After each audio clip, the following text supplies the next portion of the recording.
नमस्कार बच्चों। चलिए आज एक नए सेशन के साथ में हम लेके आए हैं इम्पोर्टेंट के कुछ नर्सिंग के कुछ इम्पोर्टेंट क्वेश्चंस। चलिए स्टार्ट करते हैं इस सेशन का पहला क्वेश्चन। देखिए आज के सेशन में हम लेके आए हैं साइकेट्रिक के कुछ इम्पोर्टेंट क्वेश्चन, ठीक है। और साइकेट्रिक सब्जेक्ट एक ऐसी सब्जेक्ट है जिसको बहुत ध्यान से लगा के आपको पढ़ना है। हर एक क्वेश्चन को बहुत अच्छे से पढ़ना है, क्योंकि साइकेट्रिक एक ऐसी सब्जेक्ट है कि अगर आप इसको ध्यान नहीं दोगे तो ये बिल्कुल ध्यान रखिएगा कि वो माइंड में चढ़ेगी भी नहीं। और आज हम लेके आए हैं आपका पहला क्वेश्चन रिलेटेड टू पर्सनालिटी, ठीक है। तो which of the following is known as reality principle? Option A ego, option B id, option C super ego, option D none of this. इसमें पूछा जा रहा है रियलिटी प्रिंसिपल वर्क करती है किस पे?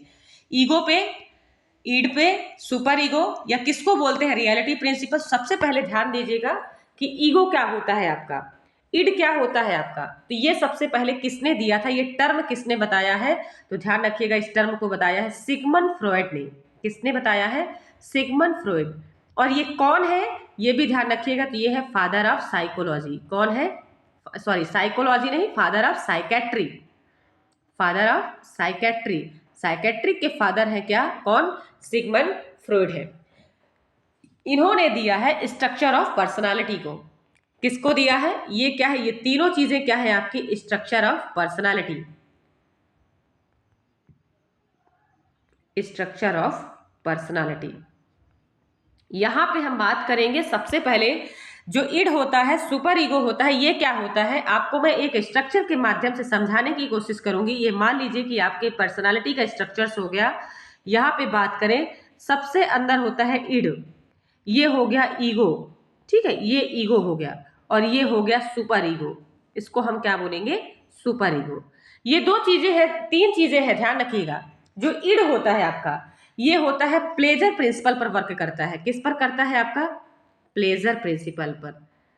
प्लेजर मतलब खुशी, प्लेजर प्रिंसिपल पर वर्क करता है आपका इड, जो कि बच्चों में जैसा पर्सनालिटी रहेगा, एट बर्थ प्रेजेंट होता है। ध्यान रखिए ये कब प्रेजेंट होता है? एट बर्थ, जन्म के टाइम ही किसी भी बच्चे में ये पर्सनालिटी डेवलप होती है। ये उसको हम बोलेंगे प्लेजर प्रिंसिपल।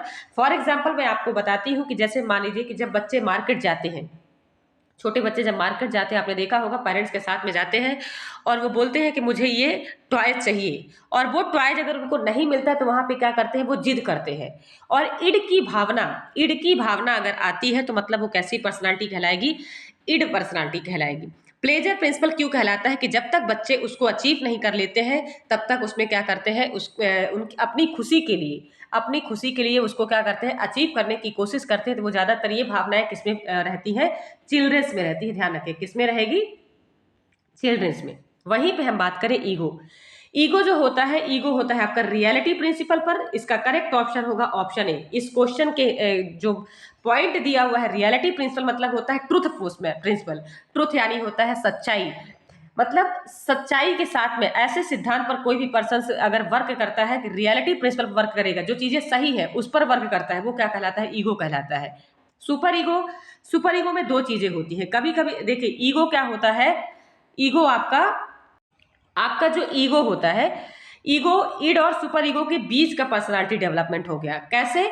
ईगो आपका क्या करता है? ना तो इड वाली भावना करता है और ना ही सुपर ईगो में जाता है, इन दोनों चीजों को बैलेंस करके रखता है, तो वो आपका ईगो गया। सुपर ईगो मतलब होता है परफेक्शन पर्सनालिटी। कैसी पर्सनालिटी कहलाती है ये? Perfection personality. आपकी पर्सनालिटी क्या है? पूरी तरह से परफेक्ट है। परफेक्शन पर्सनालिटी पर वर्क करता है आपका सुपर ईगो, ठीक है। परफेक्शन मतलब अपने आप को कोई भी पर्सन परफेक्ट होने के लिए, मतलब परफेक्शन समझते हैं सेटिस्फाई होने के लिए उस वर्क को क्या करेगा? अंजाम देगा। मतलब जब तक वो परफेक्ट अपने आप को फील नहीं समझेगा, वर्क अपने आप पे सेटिस्फाई नहीं होगा, तब तक उस वर्क को क्या करेगा? वो करेगा। इसमें दो चीजें होती हैं। इसमें क्या सुपर ईगो के अंदर दो चीजें डेवलप हो जाती है। एक तो बैड बिहेवियर भी डेवलप हो जाता है, ऐसे पर्सन्स के अंदर बैड बिहेवियर भी डेवलप हो जाता है, ध्यान रखिएगा। और गुड बिहेवियर, दोनों बिहेवियर डेवलप होते हैं किसके अंदर? आपके गुड बिहेवियर भी डेवलप हो जाता है और बैड बिहेवियर भी डेवलप होता है। पूछिए एग्जाम्पल मैं आपको बताती हूँ कैसे होता है। तो सुपर ईगो में क्या होता है, कभी कभी क्या होता है, कुछ आपने देखा होगा कि रिवार्डेड हो गया या किसी कंपटीशन को कुछ बच्चे अचीव करने के लिए अपने फ्रेंड सर्कल में दूसरे बच्चे की कॉपी करते हैं। तो वो क्या हो गया, कंपटीशन का अगर वो उन्होंने कॉपी किया तो बच्चे क्या किए, उसको कॉपी करने के बाद उस एग्जाम को गेन कर जाते हैं, फाइट कर जाते हैं। तो वो एक प्रकार से उनके लिए क्या हो गया, पॉजिटिव रिजल्ट आया। और उस प्रिंसिपल पर वर्क, अब वो तो परफेक्शन पर प्रिंसिपल पर वर्क कर रहे हैं, मतलब वो अपने आप को परफेक्ट का पाने के लिए या उससे सेटिस्फाई होने के लिए वो उस वर्क को करेंगे ही करेंगे। तो वो सुपर ईगो में गया, तो वो गुड बिहेवियर में चला गया। वहीं पे हम बात करें कि मान लीजिए फ्रेंड सर्कल में एक फ्रेंड स्मोकिंग कर रहा है, ठीक है, स्मोकिंग कर रहा है और उसकी वो कॉपी कर रहा है उससे, ठीक है, कॉपी कर रहा है, वो भी स्मोकिंग करना स्टार्ट कर दिया। तो यहाँ पे कौन सी पर्सनालिटी डेवलप हो गई, बैड बिहेवियर की पर्सनालिटी डेवलप हो गई। और उसको पता नहीं है, चाइल्ड यहाँ पे लर्न करता है दोनों चीजें, यहाँ पे बच्चा या यहाँ पे ऐसी पर्सनालिटी के जो पर्सन्स होते हैं, राइट और रॉन्ग, राइट और रॉन्ग दोनों चीजें क्या करते हैं, उनके अंदर डेवलप होती है। तो कभी कभी रिजल्ट राइट आता है और कभी कभी रॉन्ग रिजल्ट आता है। दोनों प्रकार की पर्सनालिटी क्या होती है, ऐसे पर्सन्स में डेवलप होती है। तो कभी कभी क्या होगा, किसी किसी बच्चे में या किसी किसी ऐसे पर्सन्स में क्या होता है, बैड बिहेवियर भी, बच्चों में क्या होता है, बैड बिहेवियर, पर्सन्स नहीं बच्चों में ही ये पर्सनालिटी डेवलप होती है। ध्यान रखिएगा, id ego, super ego. Id की जो भावना होती है बच्चों में एट बर्थ प्रेजेंट हो जाती है, बच्चा जब जन्म लेता है तब वो भावनाएं क्या होती है, प्रेजेंट हो जाती है। इसके बाद ईगो जो होता है, ईगो बैलेंस में करके रखता है, ना तो उसके अंदर जिद की भावना आएगी ना तो सुपर ईगो की भावना आएगी। वो रियलिटी पर्सन पर, रियलिटी प्रिंसिपल पर वर्क करता है। वहीं पे बात करें सुपर ईगो की, तो सुपर ईगो किसमें वर्क करता है, आपका परफेक्शन प्रिंसिपल वर्क करता है। ध्यान रखिएगा। तो तीन चीजें हो गई, reality principle, pleasure principle. Pleasure principle मतलब क्या बोलेंगे हम, अपनी खुशी के लिए क्या करता है, उन चीजों को पाने की कोशिश करता है, प्लेजर प्रिंसिपल पर वर्क करता है। ध्यान रखिएगा। सुपर ईगो किस पे करता है, आपका परफेक्शन प्रिंसिपल पर वर्क करता है। परफेक्शन मतलब अपने आप को परफेक्शन के लिए, उसके लिए वो वर्क करेगा, वो सुपर ईगो कहलाएगा। समझ में आया। तो इस प्रकार की क्या होती है, पर्सनालिटी डेवलप होती है बच्चे में। और रियलिटी पर वर्क करता है आपका ईगो वाला बच्चा, और इड वाला बच्चा क्या करता है, जिद करता है, जब तक उसको पाएगा नहीं सेटिस्फाई, जब तक नहीं होगा, जब तक उसको उससे खुशी नहीं मिलेगी तब तक वो क्या करता है, उससे जिद करता रहता है। मोस्ट ऑफ द ये जो डेवलप होता है 4 to 6 मंथ में क्या होता है, डेवलप हो जाता है। कौन सी एज में, develop between the 4 to 6 age में, 6 मंथ में, सॉरी 4 to 6 मंथ में क्या होता है, जो ईगो वाला पर्सनालिटी है वो चीजें क्या होती है, डेवलप हो जाती हैं। वहां पे बात करें सुपर ईगो का, तो 3 to 6 ईयर में क्या होता है, आपका सुपर ईगो डेवलप हो जाता है। समझ में आया। तो ये बच्चे को राइट और रॉन्ग की तरफ, दोनों तरफ वे में ले जा सकता है। सुपर ईगो वाला जो बच्चा होता है, इसमें बच्चा राइट या रॉन्ग दोनों प्रकार का क्या हो सकता है, सीख सकता है, उसका फीडबैक दोनों ही रिसीव हो सकता है। तो ये पेरेंटल सोसाइटी पर डिपेंड करता है कि पेरेंट्स किस प्रकार से उसको गाइड कर रहे हैं, किस प्रकार से बच्चे को रिसीव कर रहे हैं सोसाइटी के माध्यम से। तो ये डायनेमिक ऑफ पर्सनालिटी या स्ट्रक्चर ऑफ पर्सनालिटी किसने दिया, सिगमंड फ्रॉइड ने दिया। समझ में आया। इसका करेक्ट ऑप्शन होगा ऑप्शन ए। नेक्स्ट क्वेश्चन देखेंगे, व्हाट इज क्लेप्टोमैनिया। क्लेप्टोमैनिया क्या होता है, option A impulse control disorder, option B behaviour disorder, option C emotional disorder, option D all of following. अब आपको बताना है कि क्लेप्टोमैनिया क्या होता है। तो सबसे पहले मैं आपको बता दूं कि क्लेप्टोमैनिया का वर्ड आपने पढ़ा होगा। मैनिया का मतलब होता है जब सीरोटोनिन का लेवल क्या होता है, इंक्रीज हो जाता है। जो सीरोटोनिन है उसका लेवल क्या हो जाता है, बढ़ जाता है। और न्यूरोट्रांसमीटर ये किससे होता है, तो स्वान सेल से। स्वान सेल जो होती है नर्वस सिस्टम के अंदर, जो स्वान सेल होती है वो पेरिफेरल नर्वस सिस्टम का पार्ट होती है। किसका पार्ट होती है, पेरिफेरल नर्वस सिस्टम का, पीएनएस का पार्ट होती है स्वान सेल, और इसको रेगुलेट करने का काम करती है स्वान सेल। ध्यान रखिएगा, नर्वस सिस्टम में जो स्वान सेल होती है वो न्यूरोट्रांसमीटर को रेगुलेट करने का काम करती है। तो क्लेप्टोमैनिया जो होता है वो किसकी वजह से होता है, तो सीरोटोनिन का लेवल जब बढ़ जाता है, इंक्रीज हो जाता है ब्रेन में, तो क्लेप्टोमैनिया की प्रॉब्लम देखने को मिलती है। मैनिया यानी होता है एग्रेसिव बिहेवियर, मैनिया यानी क्या होता है, एग्रेसिव बिहेवियर। और इसमें बोला जा रहा है इंपल्स कंट्रोल डिसऑर्डर होता है, यह बिहेवियर डिसऑर्डर होता है, इमोशनल डिसऑर्डर होता है। ध्यान रखिएगा, ये तीनों चीजें क्या होती है, क्लेप्टोमैनिया वाले पेशेंट में देखने को मिलती है। इसका करेक्ट ऑप्शन होगा ऑप्शन डी। एक चीज आपको बता दें कि जो क्लेप्टोमैनिया होता है वो होता क्या है, तो इसमें जो इंपल्स क्रिएट होता है उसकी माइंड में बार बार जो इंपल्स उसके कंट्रोल से बाहर होता है, तो स्ट्रांगली इंपल्स से अर्ज टू स्टील एटम, इसको हम बोलते हैं अर्ज, अर्ज टू स्टील आइटम, इसमें क्या होता है, जो पर्सन होता है जब तक उन चीज़ों को गेन नहीं कर लेगा, जब तक उसको स्टिल अड़ी होता है चुराना, ऐसी फीलिंग, ऐसा इमोशन उसके अंदर तैयार होता है कि जब तक उसको गेन नहीं कर लेता, जब तक उसको चुराता नहीं है, तब तक वो सेटिस्फाई नहीं होता। और वो जानबूझ के नहीं करता, वो ऐसा इस तरह से उसके माइंड में इस तरह से उसके इम्पल्स आते हैं, बार बार ऐसे इम्पल्स आते हैं जिसमें क्या होता है, पर्सन सेटिस्फाई होने के लिए, ऐसा ना तो उसका कोई उद्देश्य होता है, ना तो वो अपना फाइनेंशियल कंडीशन को अच्छा करने के लिए करता है, सिर्फ उसके माइंड में बार बार ऐसा इम्पल्स आता है कि वो चीजें हमको चुरा के लाना है। तो ऐसा कैसे होता है, जब पेशेंट्स क्या होता है, मान लो काफी टेंशन में रहता है या एंजाइटी में डरा हुआ रहता है, या तो वो अपने वर्क पे सेटिस्फाई नहीं रहता है, ठीक है, काफी एग्रेसिव बिहेवियर रहता है, जिस टाइम पे बहुत फ्रस्ट्रेट रहेगा तो वो इन चीजों को अंजाम देता है। वो चोरी करके क्या होता है, सेटिस्फाई होता है, लेकिन चोरी करने का उसका कोई उद्देश्य नहीं होता कि ये मुझे चोरी करने से ये बेनिफिट होगा या ये फायदा होगा, तो इसका कोई उद्देश्य नहीं रहता। बगैर किसी भी बेनिफिट के या बगैर किसी इकोनॉमिकल मोटिवेशन के वो इस काम को अंजाम देता है, इस वर्क को करता है, तो वो डिसऑर्डर कहलाता है। कैसा, क्लेप्टोमेनिया, एक प्रकार का मेंटली इल पर्सन इसको क्या करता है, मेंटली डिसऑर्डर वाला पर्सन करता है। ध्यान रखिएगा, क्योंकि उसके जो इम्पल्स है, जो उसका इमोशन है, जो सोचने की कैपेसिटी है, वो पूरी चीजें क्या हो चुकी है, डिस्टर्ब हो चुकी है, और डिस्टर्ब होने की वजह से क्या करता है पेशेंट्स, ये सारे वर्क को करता है, ये कहलाता है क्लेप्टोमेनिया। नेक्स्ट क्वेश्चन देखेंगे, the term of trichotillomania, option A hair pulling disorder, option B sleep disorder, option C eating disorder, option D childhood disorder. बात करें ट्रिकोटिलोमैनिया क्या होता है, तो ट्रिकोटिलोमैनिया भी एक प्रकार का, ध्यान रखिएगा, एक एग्रेसिव बिहेवियर वाला, इसमें भी आपको ध्यान रखना है किसका लेवल इंक्रीज हो जाता है, सीरोटोनिन का लेवल इंक्रीज हो जाता है। मैं इसके पहले ही बता चुकी हूँ, जो आपका ब्रेन में सीरोटोनिन का लेवल होता है, जो न्यूरोट्रांसमीटर है, वो क्या होता है, जब ब्रेन के नर्वस सिस्टम पार्ट में इंक्रीज हो जाता है तो वो कैसा कंडीशन क्रिएट करता है, मैनिया की प्रॉब्लम को क्रिएट करता है। ठीक है, वहीं पे बात करें ट्रिकोटिलोमैनिया की, तो ये सिम्टम किस पर डिपेंड करेगा, तो हेयर पुलिंग डिसऑर्डर कहलाता है। क्या कहलाएगा, हेयर पुलिंग डिसऑर्डर। इसमें होता क्या है कि जो पेशेंट्स होता है, जो मेंटली डिसऑर्डर वाला पर्सन होता है, वो क्या करता है, अपने बालों को खींचता है जोर से। कैसा करेगा, बालों को खींचेगा, पुलिंग फोर्सफुली करता है, फोर्सफुली वो बालों को क्या करता है, खींचता है, और इस तरह से वो अपने सारे बालों को हेड से या स्काल्प से क्या करता है, खींच खींच के बाहर करने की कोशिश करता है। और वो जानबूझ के नहीं करता, वो ऐसी कंडीशन क्यों होती है, वो मेंटली डिसऑर्डर पर्सन होता है, ध्यान रखिएगा। तो ऐसा मेंटली डिसऑर्डर वाला पेशेंट्स, ऐसा मैनिया वाला पेशेंट्स जो अपनी बालों को खींचता है, बालों को बाहर करता है, हेयर पुलिंग डिसऑर्डर होता है, जिसके अंदर उसको हम बोलते हैं ट्रिकोटिलोमैनिया। इस टर्म को क्या बोलेंगे, ट्रिकोटिलोमैनिया। यहाँ पे ऑप्शन में दिया हुआ है sleep disorder, eating disorder, childhood disorder. बात करें हम स्लीप डिसऑर्डर की, तो स्लीप डिसऑर्डर क्या होता है, आपका इनसोम्निया वाला पेशेंट्स और हाइपरसोम्निया वाला पेशेंट्स क्या कहलाता है, स्लीप डिसऑर्डर। इसमें दो कंडीशन होती है, ध्यान रखिएगा, इनसोम्निया, वहां पे हम बात करें इनसोम्निया वाला पेशेंट्स और हाइपरसोम्निया, हाइपरसोम्निया।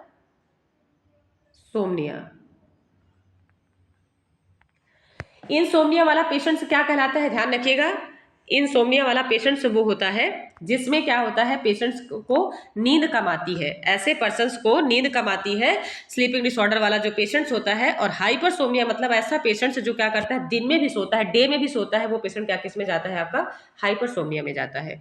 और ये कैसी कंडीशन होती है, आपकी स्लीप डिसऑर्डर कहलाती है। समझ में आया। नेक्स्ट हमको ईटिंग डिसऑर्डर देखेंगे। ईटिंग डिसऑर्डर में दो कंडीशन आती है, ध्यान रखिएगा, एनोरेक्सिया नर्वोसा, एनोरेक्सिया नर्वोसा और बुलीमिया नर्वोसा। क्या कहलाता है, बुलीमिया नर्वोसा। अब हम आपको दोनों में डिफरेंशिएशन बताएंगे। देखिए इसमें क्या होता है कि इसमें हमेशा पेशेंट्स को डर लगा रहता है। ईटिंग डिसऑर्डर में मैंने आपको बताया दो, एक प्रकार का होता है एनोरेक्सिया नर्वोसा, और आपका कहलाता है क्या, बुलीमिया नर्वोसा। क्या कहलाता है, बुलीमिया नर्वोसा।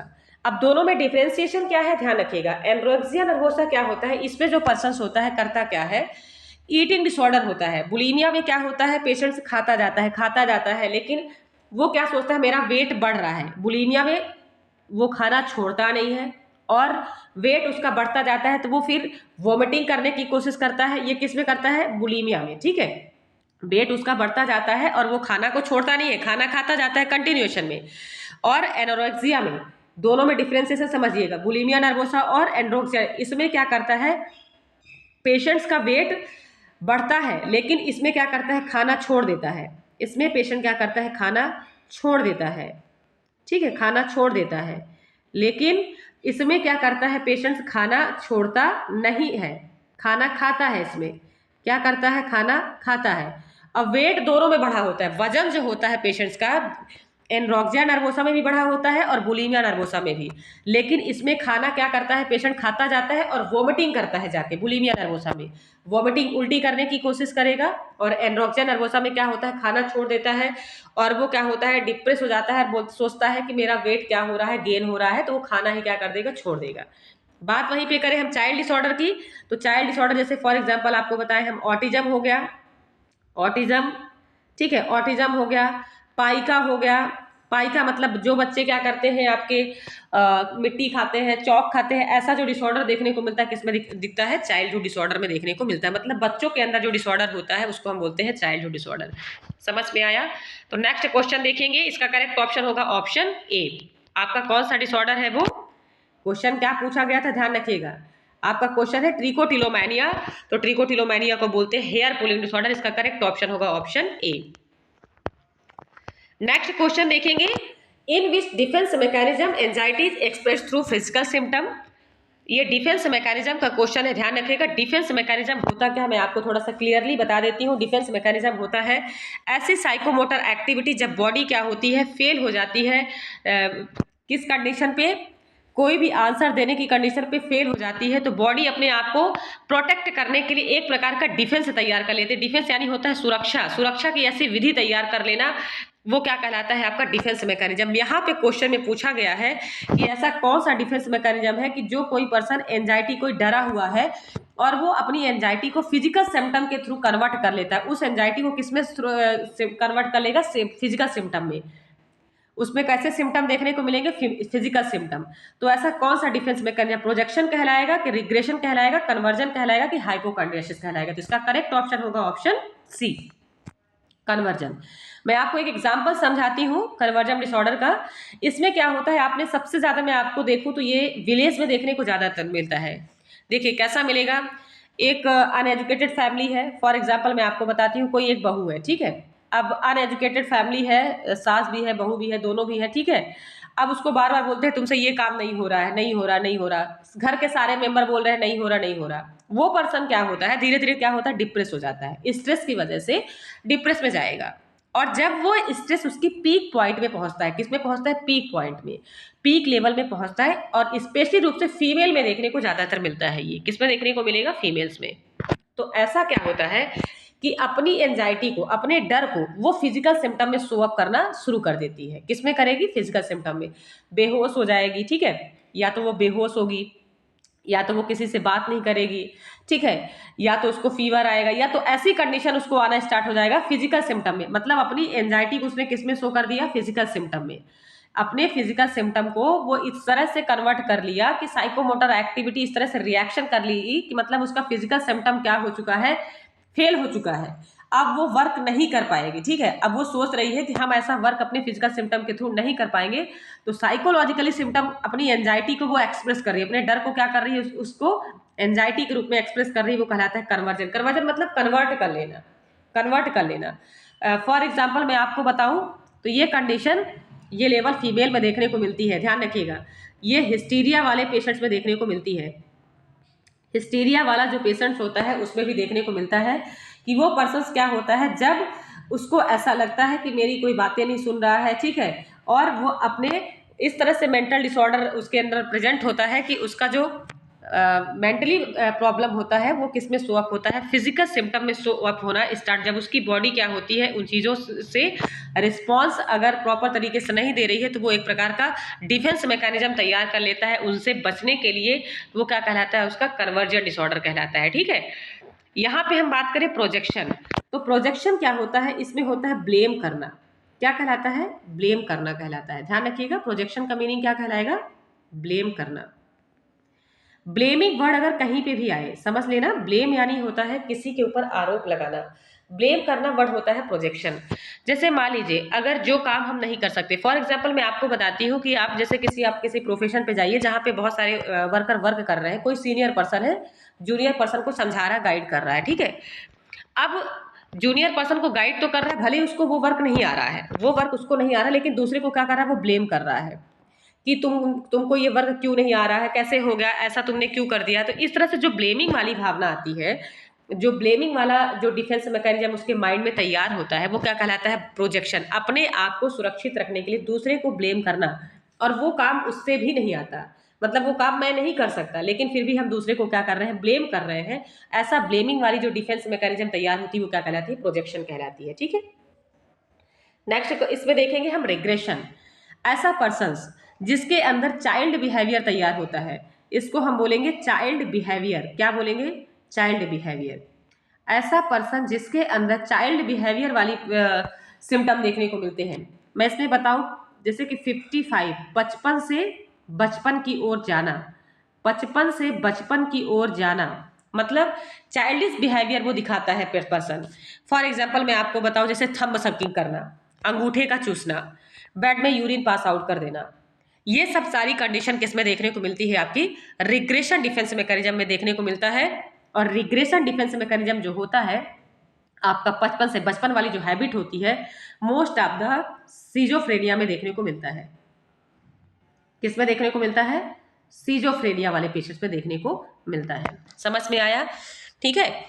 नेक्स्ट हम देखेंगे हाइपोकॉन्ड्रियासिस। नेक्स्ट देखेंगे हाइपोकॉन्ड्रियासिस। हाइपोकॉन्ड्रियासिस मतलब होता है कि इसमें पर्सन्स को कुछ रहता नहीं है। ठीक है, जैसे मान लीजिए कि आपने देखा होगा कुछ ऐसे भी, अब मोस्ट ऑफ द ये फीमेल में ही डेवलप होता है, ध्यान रखिएगा, फीमेल में सबसे ज्यादा देखने को मिलता है। माइंड को वॉश करने की प्रॉब्लम भी देखने को मिलेगी फीमेल में। क्यों, क्योंकि आपने देखा होगा कि बहुत सारी से गांव में जो अनएजुकेटेड फैमिली होती है, वहां पे क्या होता है कि अगर मान लीजिए किसी भी फीमेल्स को कैंसर हो गया, ठीक है, अब वो कैंसर की प्रॉब्लम जाके बगल वाली महिला से बता रही है। अब वहां पे अगर बताती है, वो बोलती है कि मेरे साथ ये प्रॉब्लम हुआ था, इसके बाद फिर पेन स्टार्ट हुआ, वहां पे ट्यूमर हुआ, फिर इसके बाद मुझे फीवर होना स्टार्ट हुआ, मैंने वहां पे जाके चेकअप कराया तो मुझे कैंसर फॉर्म हुआ, उसका रिजल्ट कैंसर निकला। जब वो लेडी सुनती है तो वो भी बोलती है कि हाँ मेरे साथ भी ये प्रॉब्लम हो रही है, बार बार हो रही है, तो कहीं ये प्रॉब्लम मेरे को तो नहीं हो गई है। तो वो अपने माइंड में क्या होती है, बिना बीमारी के डॉक्टर से क्या करती है, जांच करवाने के लिए जाती है। इसमें क्या होता है, नॉट प्रेजेंट ऑफ कोई disease, not presence of disease, किसी भी प्रकार की जो डिसीज है वो presence, not presence of disease, कोई बीमारी पेशेंट्स को प्रेजेंट नहीं होती है। और इसमें क्या होता है कि वो जानबूझ के क्या करती है, जाती है और डॉक्टर से जांच करवाती है, उसको कोई बीमारी नहीं रहती है, लेकिन कोई एक दूसरी फीमेल जाके उससे बता रही है, बोल रही है कि मेरे साथ वो प्रॉब्लम है, तो वो भी अपने माइंड में बार बार क्या कर रही है, इन चीज़ों को रख रही है और बिना ही बीमारी के क्या करती है, डॉक्टर से जांच करवाती है। समझ में आया, इसका करेक्ट ऑप्शन क्या होगा, यहाँ पे फिजिकल सिम्टम को शो अप करने के लिए अपनी एंजाइटी को कन्वर्ट कर रही है। वो अपने फिजिकल सिम्टम, जब उसकी फिजिकल सिम्टम, उसकी बॉडी क्या हो चुकी है, फेल हो चुकी है उस वर्क को करने के लिए, तो उसको शो अप, अपनी एंजाइटी को कम करने के लिए उसको कन्वर्ट कर रही, कौन सा डिफेंस मैकेनिज्म यूज करेगी, कन्वर्जन। इसका करेक्ट ऑप्शन होगा ऑप्शन सी। नेक्स्ट क्वेश्चन देखेंगे हम, creating a imaginary event to fill up the memory gap is known as, creating a imaginary, ध्यान रखिएगा क्वेश्चन पूछा क्या गया है, इस टर्म में ध्यान रखिएगा, मेमोरी गैप। ये मेमोरी गैप वर्ड आ गया, मैंने एक बार आपको बताया था। फॉर एग्जाम्पल जैसे कि ये एक ब्रेन है, ब्रेन का स्ट्रक्चर हो गया, यहाँ पे मान लीजिए जब किसी भी, मान लीजिए किसी भी पेशेंट्स का एक्सीडेंट होता है, और एक्सीडेंट होने के बाद मान लीजिए यहाँ पे उसको कहीं ना कहीं उसका जो नर्वस सिस्टम है, नर्व डैमेज हो गया, और उस डैमेज में उसका जो नर्व है उसमें गैप बन गया। गैप मतलब एक प्रकार का जाल बन गया और वो पूरी तरह से रिकवर नहीं हो पाया, उसमें गैप आ गया। और ये गैप आया तो गैप बनने से जो आपके माइंड में पिक्चर्स बनती है, जो आपके माइंड्स में इमेजिनरी इवेंट्स आने लगे, आप जो थॉट आप सोच रहे हो, इस तरह से जो इमेजिनरी थॉट आने लगे, कल्पना आप करने लगे। इमेजिन मतलब होता है कल्पना, जब आप कल्पना कर रहे हो, आप सोच रहे हो, इस तरह से जब फीलिंग आपके माइंड में आ रही है, तो जो ये मेमोरी गैप होती है उसको हम क्या कहते हैं, ठीक, मेमोरी गैप होती है, इसको हम कहते हैं, इसका करेक्ट ऑप्शन होगा ऑप्शन बी होगा। कैसे, इसको हम बोलेंगे कन्फर्मेशन। कन्फर्मेशन मतलब होता है मेमोरी में गैप का बन जाना। किसी भी पेशेंट का मान लीजिए अगर एक्सीडेंट हुआ है और वो चीज़ें रिकवर नहीं हो पाई, वो चीज़ें रिकवर नहीं हो पाई, दोबारा से वो चीज़ें क्या हो गई, मेमोरी फिल नहीं हो पाई, या मान लीजिए कि ट्रोमैटिक इवेंट हुआ, उस पेशेंट के साथ में कोई ऐसी घटना घटी कि उसकी मेमोरी क्या हो चुकी है, गैप आ गई मेमोरी में, और वो चीज़ें क्या हो गई, उसके माइंड में रिकवर नहीं हो पा रही हैं, पुरानी चीज़ें उसके माइंड में जा नहीं पा रही हैं, वो चीज़ें क्या कहलाएगी, कन्फर्मेशन कहलाएगी। आती तो है लेकिन उसको थोड़ा थोड़ा याद आता है, वो चीज़ें, थोड़ी सी चीज़ें जो उसके साथ हुआ है वो थोड़ा सा याद आएगा लेकिन उसके बाद भूल जाएगा, वो कहलाता है कन्फर्मेशन। मैं आपको बताऊं, एक एग्जाम्पल बताती हूँ यहाँ पे। ये जो कन्फर्मेशन होता है, कन्फर्मेशन किसका टाइप्स होता है, ध्यान रखिएगा, तो ये अमनेशिया का टाइप होता है। अमनेशिया मतलब होता है लॉस ऑफ मेमोरी, ध्यान रखिएगा, अमनेशिया का टाइप होता है लॉस ऑफ मेमोरी। 3 प्रकार के अमनेशिया होते हैं। पहला होता है रेट्रोग्रेड अमनेशिया, रेट्रोग्रेड रेट्रोग्रेड एमनेशिया। दूसरा होता है, मैं थोड़ा सा आपको एग्जाम्पल में बताती जाती हूँ, सरकम जो होता है, सरकम स्क्राइब अमनेशिया, सरकम स्क्राइब अमनेशिया, ठीक है। और थर्ड होता है एंट्रोग्रेड एमनेशिया, एंट्रोग्रेड अमनेशिया, ठीक है। ये 3 टाइप्स के अमनेशिया। और अमनेशिया मतलब क्या होता है, लॉस ऑफ मेमोरी, मेमोरी का लॉस हो जाना, मेमोरी का, याददाश्त का चले जाना, ठीक है। याददाश्त जो पेशेंट को याद रहता है वो चले जाना, लॉस हो जाना कहलाता है अमनेशिया। हम बात करें रेट्रोग्रेड, सर्कमस्क्राइब अमनेशिया और एंट्रोग्रेड। यहाँ पे फर्स्ट आपको बताते हैं रेट्रोग्रेड में क्या होता है। जब ऐसा लॉस होना, ऐसा अमनेशिया तैयार होना कि इसमें पेशेंट क्या होता है, पुरानी मेमोरी को, उसमें पुरानी मेमोरी क्या हो जाती है, रेट्रोग्रेड में लॉस हो जाती है। और जैसे आपने देखा होगा कई मूवी में ऐसा होता है कि पेशेंट का मान लीजिए हीरो का एक्सीडेंट होता है, और एक्सीडेंट होता है तो उसको पिछली बातें क्या होती है, भूल जाती है। उसका पिछला नाम क्या था, कहाँ पे उसका बर्थ हुआ था, उसके बाद क्या होता है, जहाँ पे वो जाता है एक नया नाम उसको मिल जाता है तो उसको केवल वही चीज़ें रिकॉग्नाइज रहती है, ठीक है। वो नई चीज़ें उसके साथ में रिकॉग्नाइज हो जाती है और पुरानी चीज़ें उसको क्या होती है, भूल जाती है। वो क्या कहलाता है, रेट्रोग्रेड। रेट्रो यानी होता है पुरानी चीज़ों का भूल जाना, पुरानी मेमोरी का लॉस हो जाना और नई मेमोरी फॉर्म हो जाना उसकी माइंड में। मतलब जब से उसको याद आना स्टार्ट हुआ है, केवल उसको लगता है कि मेरा जन्म यही हुआ था, मेरा नाम यही है, पिछली चीज़ें उसको क्या होती है, पूरी भूल जाती है। वो होता है रेट्रोग्रेड। इसके बाद सर्कमस्क्राइब अमनेशिया कैसा होता है, इसमें क्या होता है कि सर्कमस्क्राइब ही किसका आपका टाइप होता है, कन्फर्मेशन का। मैं आपको बता दूं ये किसका टाइप होता है आपका, कन्फर्मेशन किसका टाइप है, सेकंड वाले का। सर्कमस्क्राइब में क्या होता है, जैसे मान लीजिए किसी पेशेंट के साथ कोई घटना हुई, एक्सीडेंट हुआ, और एक्सीडेंट में क्या हुआ कि वो उसका ट्रीटमेंट हुआ, सब कुछ हुआ, लेकिन उस ट्रोमैटिक कंडीशन को वो भूल नहीं पाया। उस इवेंट का क्या हो गया, लॉस होना। उसमें क्या हो गया, जो घटना उसके साथ हुई थी, वो जो ट्रोमैटिक इवेंट हुआ था, वो चीजें क्या हो गई, मेमोरी से गायब हो चुकी है। लेकिन वो चीजें, वो जो गैप बोलते हैं, एक गैप बन जाती है, मतलब पूरी तरह से रिकवर नहीं हुआ। वो ट्रोमैटिक इवेंट लॉस तो हो गया, वो भूल चुका है, उस घटना को वो भूल जाता है, लेकिन वो चीजें क्या होती है, रिकवर नहीं हुई, लॉस नहीं हुई, ठीक है। रिकवर नहीं हुई तो मेमोरी में क्या बन जाता है, गैप बन जाता है, तो उसको रुक रुक के चीजें याद आती है। मतलब वो जाता है, वो कहानी तो बताएगा कि हाँ मैं वहां गया था, या मान लीजिए कि कोई जाता है, मान लो कोई घूमने गया, कुल्लू मनाली कहीं पे घूमने गया, ठीक है। वहां पे अगर वो घूमने गया तो उसके साथ अगर घटना होती है तो उसको कुल्लू मनाली प्लेस याद रहता है, घटना होती है, हस्बैंड वाइफ रहते हैं, बच्चे रहते हैं, ठीक है। मान लीजिए बच्चों की डेथ हो जाती है, मतलब वाइफ की डेथ हो जाती है, तो वो बताता है कि ऐसा, लेकिन उसको डेथ वाली जो चीजें है वो चीजें उसको भूल जाती है, भी बोलता है कि मैं घूम के वहां से आ गया, ठीक है। तो जब उसकी मेमोरी में क्या आ चुका है, गैप आ चुका है, ट्रोमैटिक इवेंट उसको भूल चुका है, जो घटना हुई थी उसको भूल जाता है उसमें, किसमें, सर्कमस्क्राइब, सर्कम मतलब कन्फर्मेशन, ठीक है। बात करें वहीं पे एंट्रोग्रेड, एंट्रोग्रेड मतलब होता है ना तो उसका, ना तो इसमें ऐसा मेमोरी में याद होता है कि समझ लीजिए कि 15 से लेके 20 मिनट तक, एंट्रोग्रेड वाला जो मेमोरी होता है 15 मिनट तक, 15 से 20 मिनट तक मेमोरी को में क्या रहता है, कोई भी बात याद रहती है। कब तक, 15 से लेके 20 मिनट तक, 20 मिनट तक मेमोरी क्या होती है, उसको मेमोरी में याद रहता है। उसके बाद उसको सारी चीजें क्या होती है, भूलने लगती है। ध्यान रखा, ठीक है, ध्यान रखिएगा। केवल 50